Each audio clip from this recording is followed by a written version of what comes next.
નમસ્કાર, આપ જોઈ રહ્યા છો P24 news Gujarat.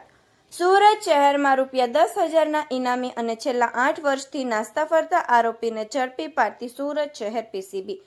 પીસીબીના head constable અશોકભાઈ લુણી નાઓને હકીકત મળેલ કે ભાવનગર જિલ્લાના તળાજા તાલુકાના અલંગ પોલીસ સ્ટેશન ઇપીકો કલમ 302, 120B, 34 તથા જીપી એક્ટ કલમ 135 મુજબના ગુનાના કામે નાસ્તા ફરતા આરોપી સુનિલ કિશોરી પ્રસાદ મૂળ રહે પથરગઢ ગામ, તાલુકો ગૌરી બજાર, જિલ્લો દેવરિયા, ઉત્તર પ્રદેશ નાઓ હાલ Maharashtra Baramati Gaurav engineering MIDC D25 ખાતે રહે છે। જે બાતમી હકીકત આધારે પીસીબીના ASI Hasmukhbhai Mohanbhai, ASI Sahdevbhai Varvabhai, ASI Vipulbhai Mangubhai અને હેડ કોન્સ્ટેબલ અશોકભાઈ લાભુભાઈ નાઓની ટીમ બનાવી બાતમી હકીકત વાળી જગ્યાએ જઈ આરોપી સુનિલ કિશોરી પ્રસાદ ઉંમર વર્ષ 31 રહે હાલ D25 ગૌરવ એન્જિનિયરિંગ MIDC બારામતી